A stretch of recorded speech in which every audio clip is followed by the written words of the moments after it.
ማስተር አብነትዬ እግዚአብሔር እንዲምረውላችሁ በጸሎት አግዙት። እሱም በቪዲዮ እንዳለው በጸሎት እንድታግዙኝ እንድትለምኑልኝ ነው መፈልገው ብሎናል። በበርካታ ኢትዮጵያውያኖች ዘንድ ተወዳጅ የሆኑትና አስተዋይነትን ከመልካም አንደበት ጋር አንድ ላይ የተቸሩት መንታዎቹ ሕፃን ሄራንና ሕፃን ሶሊያና ማስተር አብነት መታመሙን ከሰሙበት ቀን ጀምሮ እጅጉን ማዘናቸውን በመግለጽ ለተወደደው ሰው ለማስተር አብነትና ለኢትዮጵያውያን በሙሉ መልእክታችንን አድርሱልን በማለት የብዙዎችን ልብ የነካና በእንባ የሚሞላ አስደናቂ መልእክትን በቪዲዮ ጭምር አስተላልፏል። ሁላችንም እንደምናስታውሰው እንግዲህ ብላቴኖቹ ሕፃን ሶሊያናና ሕፃን ሄራን በደጋግ ኢትዮጵያውያኖችና ኤርትራውያኖች በጎ ስራ ወደ ታይላንድ ለሕክምና ሄደው የነበረና ከዛም ሕክምናቸውን ጨርሰው ወደ ሀገራቸው ከተመለሱ በኋላ ህዝቡ ሁሉ ከጎናቸው በመቆም መኪናና ቤት ገዝተው ለጋስነታቸውን አሳይተው ነበረ። ታዲያ የብዙዎችን እንባ ያበሰው በሕክምና ላይ ያሉትን በመርዳት በጎዳና ላይ የወደቁትን በማንሳት የተፈጥሮ አደጋ ለደረሰባቸው ፈጥኖ በመድረስ የምናቀው የደግ አድራጊው ማስተር አብነትን እገዛና እርዳታ ካገኙ ሰዎች መካከል ብላቴኖቹ ሕፃን ሄራንና ሕፃን ሶሊያና ይገኙበታል። እነርሱም ታዲያ ትናንትና በብዙ ችግርና ውጣ ውረድ የህይወት ፈተና ውስጥ በነበሩበት ወቅት አብሯቸው ለቆመውና ዛሬ ላይ ግን ካጋጠመው ህመም የተነሳ አልጋ ላይ ተኝቶ በሕክምና ላይ ለሚገኘው ለወንድማችን ማስተር አብነት በኮልታፋ አንደበታቸውም እንደዚህ በማለት ይናገራሉ። ብላቴኖቹ ማስተር አብነትዬ ሌላ ነገር አልፈልግም፣ ከናንተ የምፈልገው ጸሎት ብቻ ነው ካልክበት ቀን ጀምሮ እኛም እየጸለይንል ነው፣ ተሽሎም ለማየት በጣም ጓግተናል በማለት ልብ የሚነካ መልእክት አስተላልፏል። እኛም መልእክታቸውን በቪዲዮ ይዘላችኋል፣ ትመለከቱታላችሁ።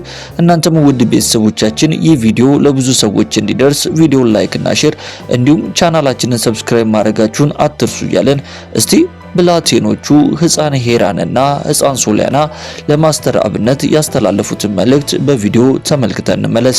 ዛሬ ሁላችሁም ይህንን ቪዲዮ ሼር በማድረግ ለወንድማችን ለማስተር አብነት እንዲደርስ እንዲሁም ደግሞ ለመላው የኢትዮጵያ ሕዝብ እንዲደርስ እንድታደርጉልን በትህትና እንጠይቃለን። ማስተር አብነትዬ እግዚአብሔር እንዲምረውላችሁ በጸሎት አግዙት። እሱም በቪዲዮ እንዳለው በጸሎት እንድታግዙኝ እንድትለምኑልኝ ነው መፈልገው ብሎናል። እኛም የሱን ትዕዛዝ በማክበር ዛሬ በጸሎት እንቆምልሃለን። ማስተር አብነትዬ በጣም እግዚአብሔር አንተን ባርኮን የሰጠን ሁልጊዜም ደግሞ እግዚአብሔር ካንተ ቤት አይርቅም። አንተ በጣም ለሌሎች ወገኖች ለሌሎች ብዙ የኢትዮጵያ ህዝቦች እርዳታን ሰጥተሃል። እኛ ከነሱ አንዱ ነንና በጣም እግዚአብሔር አንተን አሁን ከታመምክበት በሽታ ጨርሶ ይማርህ እላለሁ። መድኃኒዓለም ይጠብቅ፣ ምንም በሽታ አይንካህ፣ ምንም አትታመም እላለሁ። እባክህን ሌሎች እግዚአብሔርን እባክህ ሌሎች ወገኖቹን እንዲረዳና እንዲያግዝ ከዚህ በሽታ አላቀልልሃለሁ። በጣም እግዚአብሔር ይስጥልኝ። ማስተር አብነትዬ በጣም እንወድሃለን።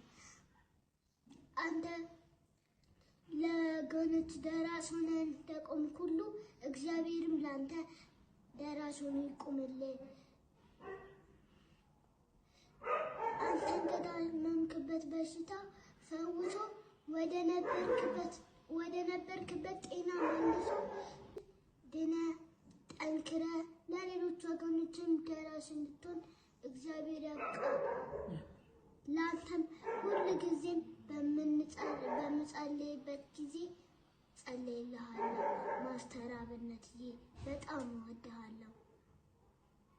ሁላችሁም ኢትዮጵያውያን ማስተር አብነትን በምታደርጉት ሁሉ የጸሎት ጊዜ በጸሎታችሁ እንድታስቡት መልእክት ለማስተላለፍ ነው የመጣ ነው። ማስተር አብነት እግዚአብሔር ይማርህ፣ ዳግም ወደ መልካም ስራ በጤና በደህንነት ውድ የክርስቲያን አዲስ የዩቲዩብ ቻናል ቤተሰቦቻችን በቪዲዮ ላይ እንደተመለከታችሁት እንግዲህ ተወዳጆቹ ብላቴኖች ሕፃን ሄራንና ሕፃን ሶሊያና በአሁን ሰዓት ላይ አልጋ ይዞ በሕክምና ላይ ለሚገኘው ደጉ ሰው ማስተር አብነት በቪዲዮ ላይ የተመለከታችሁት መልእክት አስተላልፏል። በቪዲዮ ላይ እንደተመለከታችሁትም እንግዲህ የበጎ አድራጎቶቹ ተካፋይ ከሆኑ ሰዎች መካከል እነዚህ ብላቴኖችም ሲሆኑ እነርሱም ደግሞ በኮልታፋ አንደበታቸው ትናንትና በሐዘንና በህይወት ፈተና ውስጥ እነርሱም እንዲሁም ደግሞ ወላጅናታቸው በነበሩበት ወቅት ከጎናቸው አለው በማለት ከቆሙላቸው ሰዎች መካከል አንዱ ማስተር አብነት እንደሆነ በመግለጽ አሁን ላይ ካጋጠመው ህመም ደግሞ እግዚአብሔር ጨርሶ ፈውሶት እንደገና ሊያዩት እንደሚናፍቁና እርሱም ሌላ ነገር አልፈልግም ጸሎታችሁን ብቻ ነው የምፈልገው ማለቱን ተከትሎ እኛም እየጸለይንልን ነው ማስተር አብነትዬ ተሽሎ ማየት እንፈልጋለን በማለት እንግዲህ መልእክታቸውን አስተላልፏል። ይህ ከህፃን እስከ ትልቅ በአንድነት የሚወደው ወንድማችን ማስተር አብነት እንግዲህ እግዚአብሔር ፈጽሞ አሽሎትና ደግሞ ፈውሶት እንደገና ወደሚወደውና ወደ ቀድሞ በጎ አድራጎት ስራው ተመልሶ ማየት የኛ እንደ አንድ የክርስቲያን የዩቲዩብ ቻናል እንግዲህ ጸሎታችንም ምኞታችንም ነው። ይህንን መረጃ እስካቀረብንበት ጊዜ ድረስም እንግዲህ ማስተር አብነት በጥሩ ጤንነት ላይና በጥሩ የህክምና ክትትል ላይ እንደሚገኝና ህክምናውንም በአግባቡ እየተከታተለ እንደሆነ ነው የምናውቀው። ውድ የክርስቲያን አዲስ የዩቲዩብ ቻናል ቤተሰቦቻችን በዛሬው ፕሮግራማችን እንግዲህ ብላቴኖቹ ሕፃን ሶሊያናና ሕፃን ሄራን ማስተር አብነትን በተመለከተ ያስተላለፉትን መልእክት ወደ እናንተ በማቅረብ አጠር ባለመልኩ ያስተላለፍንበት ቪዲዮ ይህንን ይመስል ነበር። ውድ የክርስቲያን አዲስ የዩቲዩብ ቻናል ቤተሰቦቻችን የእናንተው መንፈሳዊ ሚዲያ እንግዲህ በመንፈሳዊ ጉዳዮች ላይ እናንተን ይጠቅማሉ፣ ያስተምራሉና ያንጻሉ ብለን የምናስባቸውን ልዩ ልዩ የሆኑ መንፈሳዊ ጉዳዮችን፣ ክስተቶችን እንደዚሁም የተለያዩ መልእክቶችን ወደ እናንተው ውድ ቤተሰቦቻችን የምናደርስበትና የምናቀርብበት የዩቲዩብ ቻናላችን ነው። እናንተም ደግሞ ወዳችሁና ፈቅዳችሁ የዩቲዩብ ቻናላችን ሰብስክራይብ እንድናገኝ ከጎናችን በመሆን እያገዛችሁንና ወንጌልን አብረን በብዙ እየሰራን ስለሆነ ምስጋናችንን ከልብ እያቀረብን ውድ የክርስቲያን አዲስ የዩቲዩብ ቻናል ቤተሰቦቻችን ዛሬ ወደ እናንተ ይዘን የመጣነው ፕሮግራም ይህንን ይመስል ነበረ። በቀጣይ ፕሮግራሞቻችን ደግሞ እናንተን ይጠቅማሉ፣ ያስተምራሉና ያንጻሉ ብለን በምናስባቸው ሌሎች ልዩ ልዩ አስተማሪ የሆኑ መንፈሳዊ ፕሮግራሞች ዳግመኛ ወደ እናንተ እንደምንመለስ ቃል እየገባን የዛሬው ፕሮግራማችንን እዚህ ላይ እንፈጽም። ሰላም፣ ጤና፣ ፍቅር በያላችሁበት ስፍራ ሁሉ እየተመኘንላችሁ ጌታ ኢየሱስ ክርስቶስ ዘመናችሁና ሕይወታችሁን ይባርክ እንላለን። ቸር ሰንብቱ።